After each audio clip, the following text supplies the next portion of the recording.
Alright guys, so in this video I'm going to show you how to fetch data from an external API using Ajax. Now, we've already looked at just getting a text file and bringing it in asynchronously, getting a JSON file. Usually you're going to be dealing with some kind of API, whether that's your own API. If you build your own backend and you're building full stack applications, you'll have your own API to work with. But often you'll also work with external APIs, such as this one that we're going to be working with, which is just a very, very simple API that takes a GET request formatted as a certain URL and then will return Chuck Norris jokes, just random Chuck Norris jokes. And you can get a single joke, you can get multiple jokes, you can limit the category.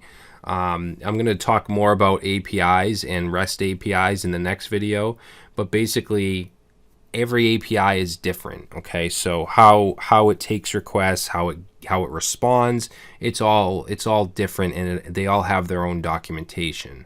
All right, if you're working with something external that's not your own. So if we go down here, this is actually icndb.com/API, and you can see we can fetch a random joke, for example, by saying /joke/random, and the response will be, what is this?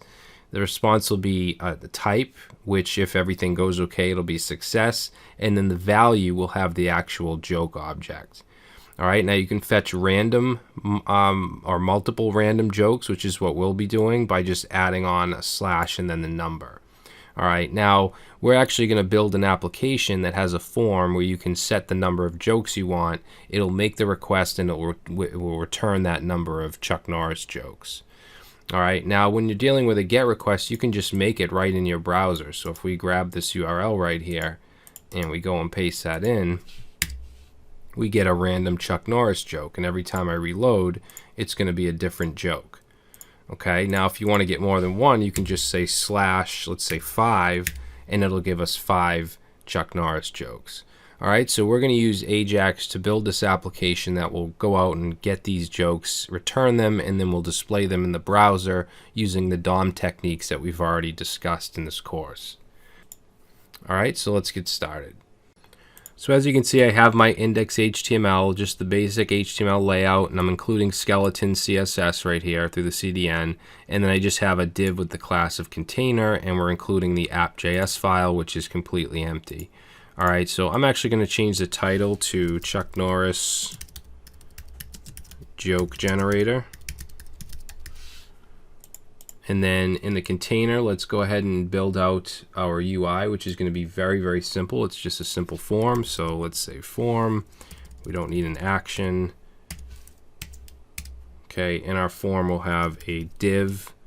And in the div, we'll have a label. And this is going to be the number. So we'll say number. Or let's do number of jokes. And then under that, we'll have an input, and let's do a type of number. That way they can't enter any, letters or anything like that. And it doesn't need a name, but for the ID, we're going to say number.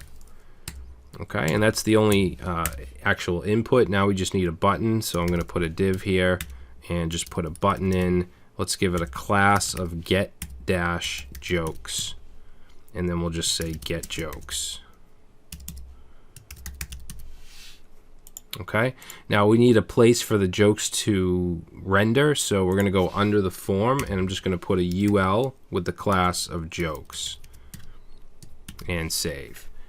Okay, actually let's put in a heading right above the form. So we'll say H2, and we'll say Chuck Norris jokes or joke generator. Okay. So let's go to our app.js file, and we're going to be using DOM techniques that we've already learned. We need to first, let's grab the button because we need an event listener for when that's clicked. That's when we want something to happen. So we're going to say document.getElementById, and let's see, we gave it an ID, right? The button. No, we gave it a class. So we're actually going to use query selector. All right, so query selector, and we gave it a class, so it's going to be dot and then it's what was it, get dash jokes. Okay, we want to just add an event listener, and we want to listen for a click, and then we want to call a function called get jokes. Okay, so let's create that function.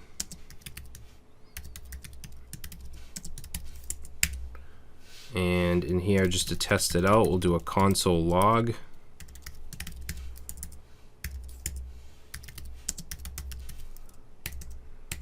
All right, and let's just prevent the default behavior here. We'll just say e.prevent default. All right, so now if I go ahead and click get jokes, let's see, oh, I didn't pass in the event. Okay, so now we just get console log get jokes. So we need to grab this, whatever is put in here, we need the number of jokes. So let's go ahead and create a variable called number. And we'll set this to document.query selector. And there's only one input, so we could actually just put input, but just to be more specific, I'm going to use the brackets here, and I'm going to say type equals number. So this will grab just the number input type. And then we want the value, so we'll say dot value. All right, and if we want to check that out, we can say console log number.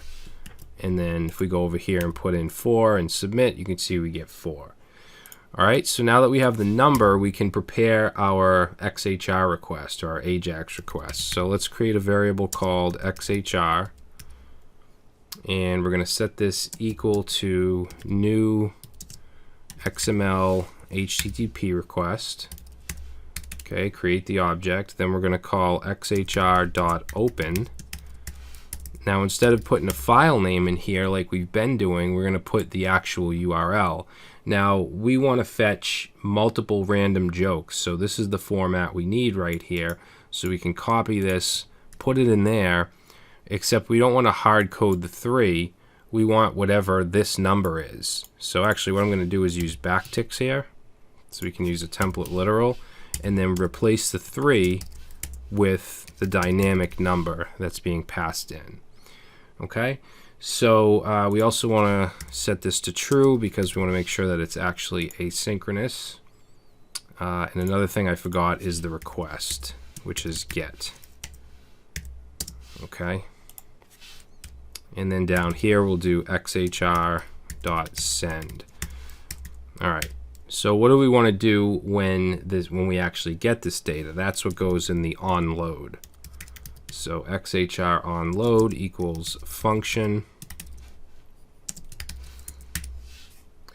And then we want to check to make sure it's a 200 status, make sure it actually came back okay. So we'll say this, meaning the XHR object dot status is equal to 200. Oops, not 2000.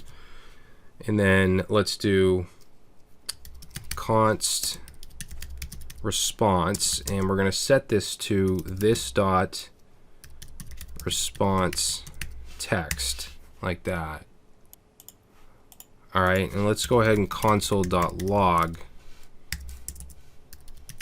the response. All right, and let's go over here and let's put in 4 and get jokes, and then we're logging the response we get. Now this is a JSON string.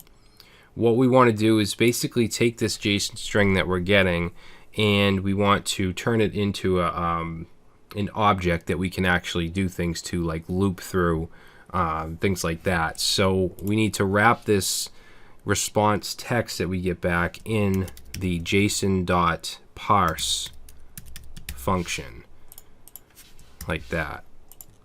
All right, so now if we say 4, and now you can see it's in a different format, it's in an actual object, and it has a type, which is success, and it has the value, which is an array of the joke objects, okay? And they're completely random. Every time we submit the form, we'll get different jokes.